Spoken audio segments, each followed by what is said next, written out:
Hello, everybody. Welcome to the Buckeye Weekly Podcast. I'm Tony Gerdeman here, as always, with Tom Orr. Tom, how's it going? Tony, once again, it is a breaking news edition of the podcast, but unlike past breaking news episodes, we did not record this one in advance, so this actually is a breaking news episode in the true sense of the word. And a surprising one, because this is something that we didn't have pre-recorded, pre-written, anything like that. And it's Kaleb Brown, redshirt freshman wide receiver, hitting the transfer portal kind of late Sunday night as the portal door was closing. He slid under it like Indiana Jones, reached back for his hat and grabbed it, and then was out the door. So that's it was a surprise for me. I've been the guy on the Kaleb Brown hype train since he arrived, and probably before that. So this is a personal attack on me, basically. Unfortunate, and as I said, a surprise. But if you look at it, Tom, I don't know how much of I don't want to say surprise, but if you look at the decision, why it was made, and we're just assuming why it was made, this is a guy that's playing in the slot, and right now, how do you get on the field as the third or fourth slot this season, knowing that Marvin Harrison is also going to be moving around? Right. This feels like when we go, post-spring, you sort of have a list of here are the guys who I think might kind of transfer, who fit the typical transfer kind of model. And generally that's guys who are third, fourth year guys who've been passed up on the depth chart by younger guys, and where there's not a clear path to the playing field really at any point. And so then they transfer and they go to a lower level school, and then they have a clear path to the playing field. Kaleb Brown really doesn't fit that, because Kaleb Brown was someone who felt like he was improving this spring, felt like he was maybe taking on a little bit of a bigger role this spring, but he didn't necessarily have a clear path to the playing field this year. And, as you pointed out, not only is that you're not going to play this year, but also that delays potentially some of your NIL opportunities, pushes that back a year and all that. And there are a lot of guys who have left Ohio State over the years where you kind of go, well, that's someone you're not necessarily going to see. Ohio State's not going to see them on the field at any point in the future. And then you do have the occasional Joe Burrow, the occasional Jameson Williams. And I'm not necessarily saying Kaleb Brown is one of those, but he feels like he's more on that end of that spectrum than probably anyone else they've lost this spring. Yeah, I would agree with that. I do think he can play, and I think he will play, and I think he'll go somewhere and probably start and be an impact player. It's just at Ohio State, you've got Emeka Egbuka as the number one slot. You've got Xavier Johnson in there as well. I feel like Xavier Johnson coming back may have expedited this decision. We also saw Bryson Rogers in the slot, and then, in the summer, here comes five-star slot receiver Brandon Inniss as well. So I'm sure, and I'm not going to accuse anybody of tampering, but there's easy math to do, and other schools can do it as well. And if you are going to be another school looking for a wide receiver, there are few places you're going to look harder at than Ohio State, and there are many ears that you can get into to make stuff like this happen. But also, I'm sure you, as you said, the NIL stuff, like, you see your teammates with that. You see the opportunities that you're not able yet to realize, but you could somewhere else. The decision-making that goes into transferring or staying these days is so much different than anything before, because we also see guys that get found everywhere, and the NFL will find you, as they say, wherever you go, so you don't necessarily need to be at an Alabama or Ohio State or Georgia. It helps if you want to be a first-rounder, but you can go elsewhere and make a good living as a college player, and then also be put in the eyes of the NFL. But I am disappointed about this one. He was the highest ranked receiver in the 2022 class among the receivers. He was the number 79 player in the 24/7 composite. A couple spots, 9 spots ahead of Keon Grace, who is still at Ohio State. Caleb Burton, who has already left, was a number 132 player. Kojo Antwi, the number 151 player, still here. So they're down 2 guys. They kept 2. when Ohio State and Brian Hartline signed their 2023 receiver class, I think there's plenty of speculation that this 2022 class had been recruited over. Ryan Day even said it signing day or before spring, like they're going to have to step up. They're already being pushed by the early enrollees, and 3 of those guys enrolled early: Carnell Tate, Bryson Rogers, and Noah Rogers. And you've seen since spring 2 guys, Kaleb Burton and now Kaleb Brown, both out. How much of an impact do you think the 2023 guys had on these decisions? I think it has to. You have to assume it had a decent sized impact there, because you've got guys like Carnell Tate losing his black stripe already, and the guy who was the highest ranked of those guys, those 4 2023 recruits, isn't even here yet in Brandon Innes. So the path to the playing field, they did not lose a bunch of wide receivers from last year's team. You've got Emeka Egbuka back. You got Julian Fleming back. You got Marvin Harrison back. So already it was going to be hard to get time this year. Jaden Ballard feels like he stepped up. He kind of took that next step towards the field. Carnell Tate took a big step towards the field. You look at the starting wide receivers for the spring game. It was Marvin Harrison and Jaden Ballard and Carnell Tate, and it was none of the 2022 guys. And it felt like they were trying to find a role for someone like Kaleb Burton. We saw him returning kicks at one point. I think we saw him returning punts as well. So it felt like they were trying to find a role for him.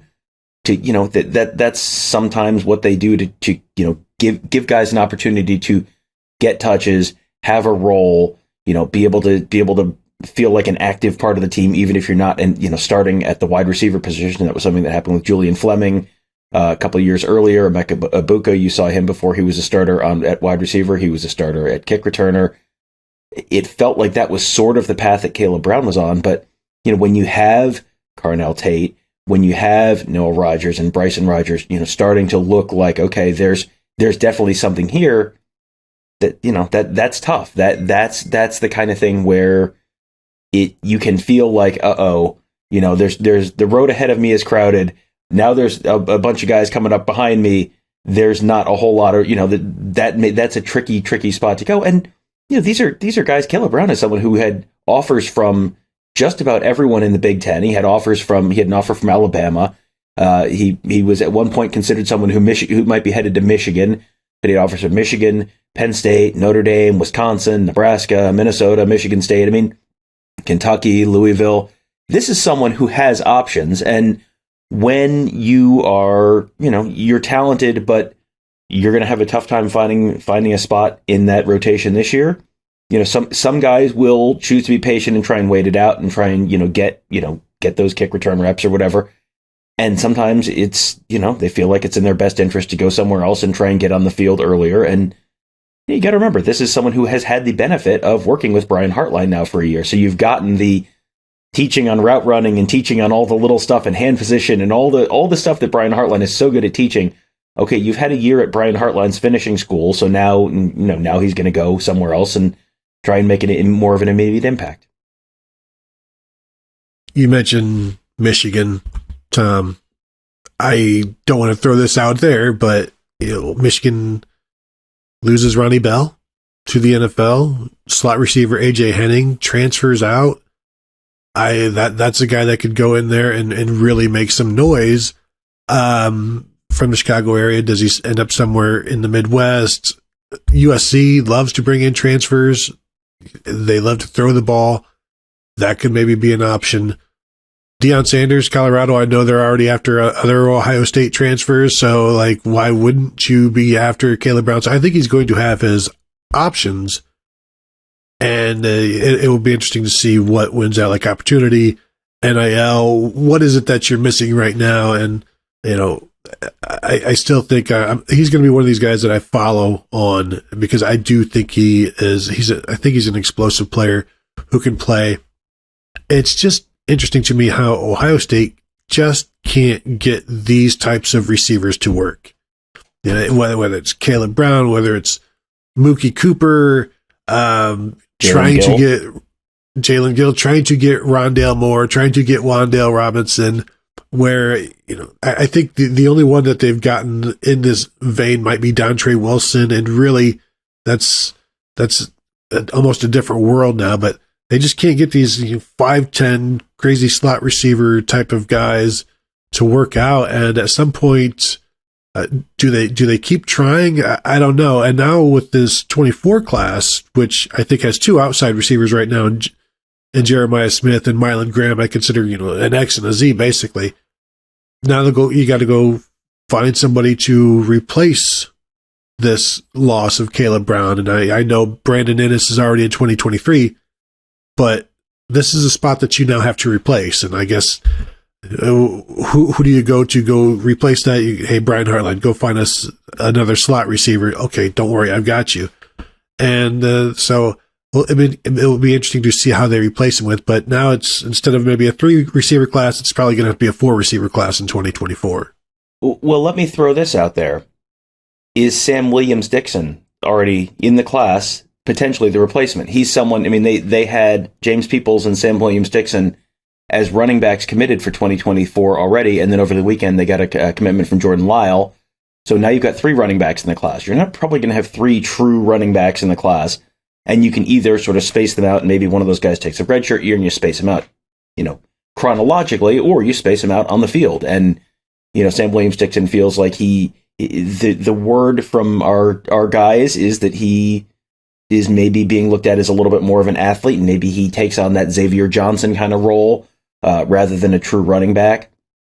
So, maybe the answer is already in the recruiting class and just is not labeled as such on the recruiting services. That's a great point. I completely whiffed on that one. Yeah. I listed it at 5'11", 203. I can't wait to watch him this year. He's moved to Pickerington North and see how they use him. I assume they'll use him as a running back, but you see the projections and like Jalen Gill was used as a running back, but then also in the run sweeps and Paris Campbell was another. Kaleb Brown was a running back in Chicago and became this. So I think that's an interesting point. I feel like this Xavier Johnson role and usage needs to be expanded. And I think I've said this before, it feels like we're going back to the future with the Urban Meyer H-back. But it was a valuable weapon and a useful weapon, and one that was effective when they would use Xavier Johnson however they needed to use him. And I think there's tremendous value in having a skill guy like that, and it makes it harder for the defense, but it will be interesting if that's like a new thing or a new old thing that they go back to looking for. And clearly they are telling everybody athlete, because when was the last time Ohio State had 3 true running backs in a class? I'm immediately going back to like the early 90s, and was like with a Benote in there somewhere. Yeah, like Butler Benote, and I mean, that's about the last time you can think of it, because it's just, they need a big running back class this year, because they're potentially, you're losing Mayan Williams to figure out after the year, you're losing Chip Trayanum after the year. Is Travion Henderson going to be off to the NFL? I think that's a real possibility. So at that point, you've got just Evan Pryor and Dallin Hayden left of the scholarship backs from this year. And, if someone goes to the portal, if someone gets hurt, I mean, you're really quite thin there.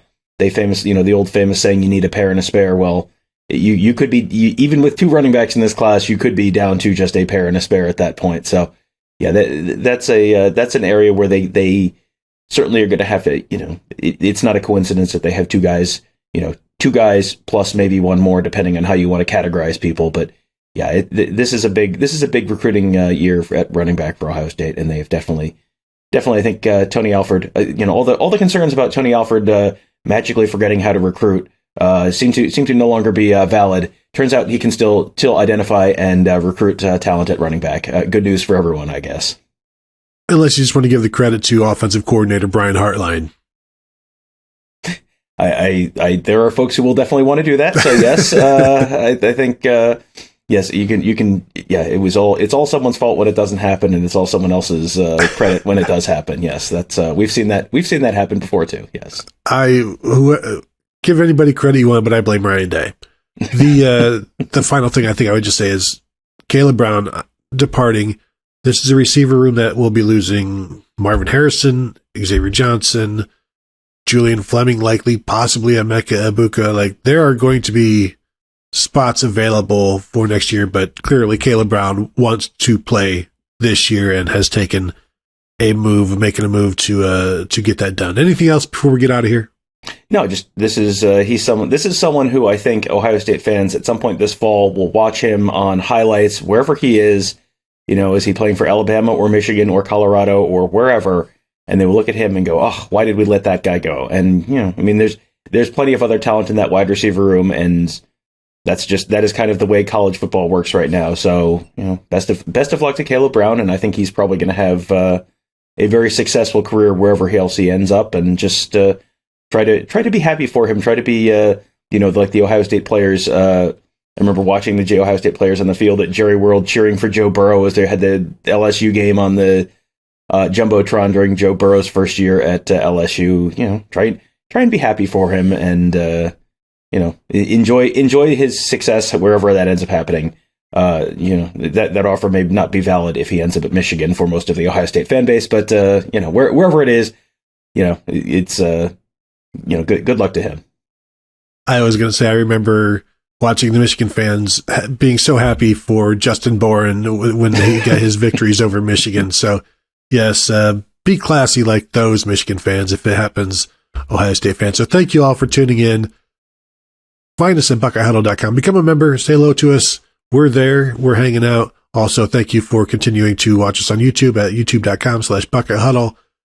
Go ahead and like this video if you want. Subscribe if you haven't. Hit the bell to be notified when we drop videos like this. Kind of emergencies happening all of the time, so plenty of videos like this one. So thank you all for tuning in, and we will talk to you guys later.